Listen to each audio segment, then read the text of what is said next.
The story of Shiyan begins a very, very long time ago. Before there were cities or cars, this land was home to some of the earliest people in China. Archaeologists have found ancient human fossils in Yongxian County, which is part of modern Shiyan. These remains, known as the Yongxian Man, are over 1 million years old. They tell us that people lived here, by the rivers and in the mountains, long before written history. These early humans were hunter-gatherers. They used simple stone tools to survive. They followed herds of animals and gathered wild plants for food. The land provided everything they needed. It was a world shaped by nature, full of lush forests and clean water. Over thousands of years, these small groups of people started to form communities. They learned to farm the land. They planted grains like millet and rice in the fertile river valleys. This change was very important. It meant they no longer had to move around to find food. They could build small villages and stay in one place. These early settlements were the seeds from which Shiyan would grow. The people here developed their own unique culture. They made pottery from clay, weaving baskets from reeds, and creating simple tools from wood and stone. Life was tied to the seasons and the rhythm of the land. The landscape itself played a huge role in their lives. The tall Wudang Mountains stood as silent guardians to the south. The Han River flowed through the region, providing a source of water for drinking, fishing, and watering their crops. The river was also a natural highway, connecting different villages along its banks. These early tribes lived in relative isolation for a long time, protected by the mountains and forests. They were not yet part of the big kingdoms that were forming in other parts of China. They were a world of their own, developing at their own pace, deep in the heart of the country. This ancient period laid the foundation for everything that came after. The people learned to live in harmony with their environment, a lesson that is still important in Shiyan today. The skills they developed, from farming to crafting, were passed down through countless generations. The stories they told and the beliefs they held became part of the local folklore. When we look at the Shiyan of today, with its bustling factories and modern buildings, it is easy to forget these humble beginnings. But the spirit of those first settlers, their resilience and their connection to the land, can still be felt in the soul of the city. As time passed, the small, isolated tribes in the Shiyan area began to connect with the larger world. Great kingdoms, known as dynasties, were rising in central China. The first of these powerful states to reach the region was the Shang dynasty, and later the Zhou dynasty. These dynasties were building vast empires, and they slowly expanded their influence into the lands around the Han River. The area that is now Shiyan became a frontier zone. It was a place where the culture of the Central Plains met the unique traditions of the local tribes. This mixing of people and ideas was a very important step in Shiyan's history. The most significant ancient state to control this region was the state of Chu. The Chu kingdom was powerful and had a very distinct culture. It was known for its beautiful art, its unique music, and its deep spiritual beliefs. For hundreds of years, Shiyan was part of the Chu territory. This period left a lasting mark on the area. The language, customs, and even the food of the people in Shiyan were influenced by Chu culture. The Chu people were excellent artisans, famous for their work with bronze and lacquer. Traces of their craftsmanship can still be found in artifacts discovered in the region. Being part of the Chu State meant that Shiyan was no longer an isolated backwater. It became strategically important. The Han River was a vital transportation route for trade and for moving armies. The mountains provided a natural defense against enemies from the north. The rulers of Chu understood the value of this land. They established administrative centers and military garrisons here. This brought more people, more trade, and more development to the area. Shiyan was slowly transforming from a collection of rural villages into an organized and important part of a larger kingdom, a key piece in the puzzle of ancient China. This connection to the great dynasties changed Shiyan forever. It became part of the grand story of China. The region's resources, like timber from its forests and minerals from its mountains, were now valuable to the entire empire. The people of Shiyan were no longer just living for themselves, they were contributing to a larger civilization. While they adopted many new ideas and customs, they also held on to their own local traditions. This blend of the local and the national, the old and the new, became a defining characteristic of Shiyan's identity, a theme that would repeat throughout its long and fascinating history. While the plains and rivers of Shiyan became part of great kingdoms, its mountains became home to something else entirely, a deep and powerful spiritual tradition. The Wudang Mountains, with their misty peaks and quiet valleys, have always been seen as a special place. For centuries, people believed they were the home of gods and immortals, but their importance grew immensely during the Tang and Song dynasties. It was during this time that Taoism, a native Chinese philosophy and religion, began to flourish in these mountains. Taoists seek harmony with the natural world, and Wudang was the perfect place to find it. The mountains became a center for Taoist monks and hermits. They built small temples and monasteries, choosing quiet and beautiful spots to meditate and practice their beliefs. They studied nature, wrote poetry, and developed practices for health and long life. One of the most famous things to come from the Wudang Mountains is a special kind of martial art. This practice, known as Tai Chi or Wudang Kung Fu, is very different from other fighting styles. It is slow, gentle, and flowing. It is not just for fighting, it is a way to discipline the mind, strengthen the body, and live in balance with the universe. The Wudang Mountains reached the peak of their importance during the Ming Dynasty. The Yongle Emperor, one of China's most powerful rulers, was a great supporter of Taoism. He ordered a massive construction project in the mountains. He sent hundreds of thousands of workers to build a grand complex of palaces and temples. These buildings were designed to look like the Imperial Palace in Beijing, which is why Wudang is sometimes called the Imperial Palace on the cliff. This incredible project took more than 10 years to complete. It turned the Wudang Mountains into the most important center for Taoism in all of China. Today, the ancient temples of the Wudang Mountains are a UNESCO World Heritage Site. They attract visitors from all over the world. Some come as tourists to see the breathtaking architecture and stunning natural scenery. Others come as pilgrims to pray and pay their respects at the holy sites. Many also come to study Tai Chi and other Taoist arts, learning from masters who carry on the ancient traditions. The Wudang Mountains are more than just a part of Shiyan. They are the spiritual heart of the region, a timeless symbol of peace, nature, and the deep cultural heritage of China. After the powerful Chu State fell, Shiyan became part of a unified Chinese empire under the first emperor, Qin Shi Huang. For the next 2,000 years, through many different dynasties from the Qin to the Qing, Shiyan continued its role as a regional crossroads. Its location was always important. It sat on the border between the north and the south of China, and between the central plains and the wilder western regions. This meant that it was often a place of military significance. Dynasties built forts and stationed soldiers here to guard the mountain passes and control the river traffic, ensuring the empire's borders were secure. Life for the common people in Shiyan during these long centuries was mostly tied to the land. They were farmers, growing rice, wheat, and tea. They were also lumberjacks, cutting timber from the vast forests that covered the mountains. The region was known for its natural resources. Besides wood, it produced valuable medicinal herbs, mushrooms, and a special kind of varnish called lacquer, which was used to create beautiful and durable crafts. These goods were transported down the Han River and sold in the big cities of the empire, connecting Xi'an's economy to the rest of the country and bringing a steady, if modest, prosperity. The city itself, known by different names through the ages, grew slowly. It was an administrative center for the surrounding counties. Government officials were sent from the capital to collect taxes, manage public works, and keep the peace. Small markets bustled with local trade. Craftsmen sold their wares, and farmers brought their produce to sell. While it never became as large or as famous as capital cities like Xi'an or Beijing, it was a stable and important local hub. Its fortunes often rose and fell with the fortunes of the dynasty in power. In times of peace and prosperity, the city would grow. In times of war or famine, it would suffer.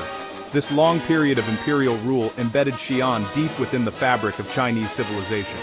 Confucian ideas about family, society, and government became the standard. The national examination system offered a path for bright young men to become government scholars. The culture of the region became a blend of its ancient Chu heritage, the Taoist influence from the Wudang Mountains, and the mainstream imperial culture of the Han Chinese. This created a rich and layered identity. Shiyan was not a spectacular city, but a steady one, a reliable part of the vast empire, quietly playing its role through the rise and fall of dynasties. The end of the Qing dynasty in 1911 marked the beginning of a very difficult and chaotic time for China, and for Shiyan. The old imperial system collapsed, and the country broke apart. Powerful military leaders known as warlords fought each other for control of different regions. Shiyan, because of its strategic location, was caught in the middle of these struggles. Armies marched through the area, and control of the city and its resources changed hands many times. For the ordinary people, this was a period of great uncertainty and hardship. They suffered from high taxes imposed by the warlords and the constant threat of violence. During this time, known as the Warlord Era, much of the country's progress stopped. In Shiyan, trade along the Han River was often disrupted. Bandits roamed the countryside, making travel unsafe. The region, which had been relatively stable for centuries, was now facing constant instability. The new Republic of China, founded by Sun Yat-sen, was too weak to control the entire country. Shiyan was left to fend for itself. Local leaders and militias tried to protect their communities, but it was a struggle against the larger forces of chaos that were sweeping across the nation. The turmoil continued with the Second Sino-Japanese War and the Chinese Civil War that followed. Shiyan was not a major battlefield like Shanghai or Nanjing, but it was deeply affected. The region became a refuge for people fleeing the fighting in other parts of the country. Resources were scarce, and the economy suffered greatly. The wars drained the region of its young men and its wealth. The infrastructure, which was already limited, fell into disrepair. By the middle of the 20th century, Shiyan was a poor and underdeveloped area, its past importance almost forgotten amidst the struggles of modern warfare. Despite the chaos, the spirit of the people endured. They continued to farm their land and hold on to their traditions. The temples on Wudang Mountain offered a place of spiritual comfort in a troubled world. This period of turmoil, though painful, was also a turning point. It cleared the way for a completely new chapter in Shiyan's history. The poverty and underdevelopment of the region would soon become the very reason for its dramatic and unprecedented transformation in the second half of the 20th century. The quiet, ancient region was about to wake up and change in ways no one could have imagined. In 1949, the founding of the People's Republic of China marked a dramatic new beginning for the entire country, and especially for Shiyan. The new government had a bold vision for China. They wanted to transform it from a poor, agricultural nation into a strong, industrial one. To do this, they launched a massive program of industrialization. One of the most important parts of this plan was the Third Front construction.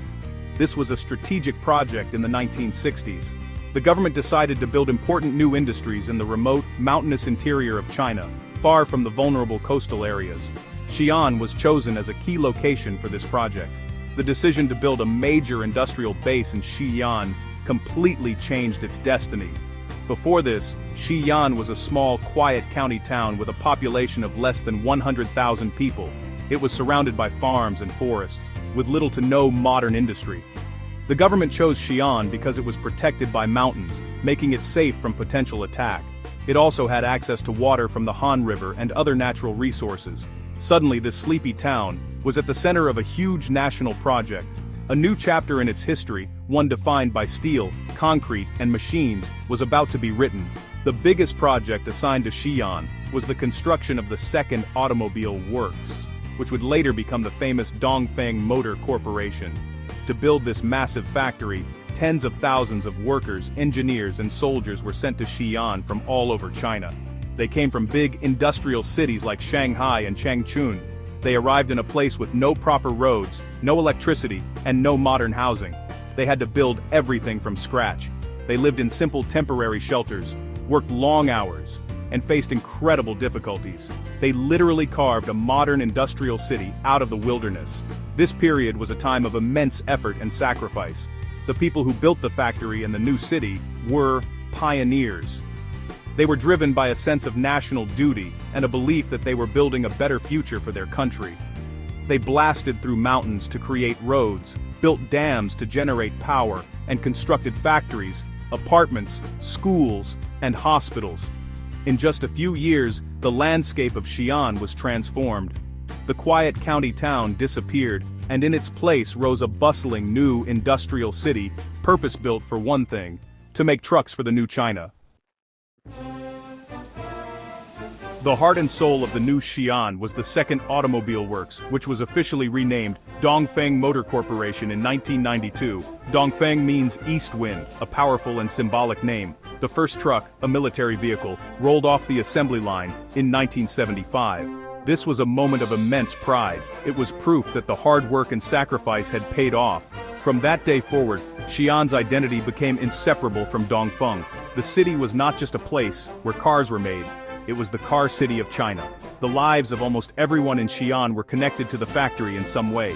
For many years, Dongfeng focused on producing heavy-duty trucks for the military and for China's construction needs. These trucks were famous for being tough and reliable.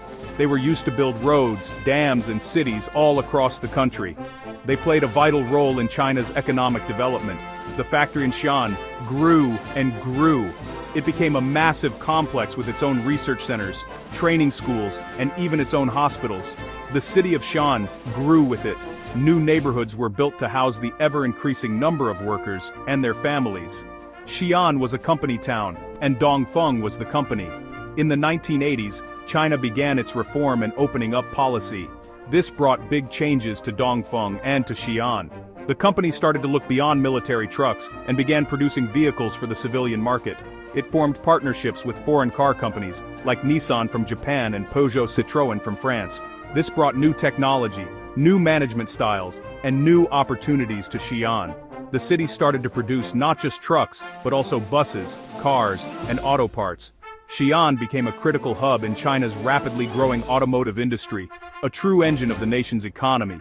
This economic boom fueled rapid urban development. The small city built in the 1970s expanded quickly. Taller buildings, wider roads, and modern shopping centers began to appear.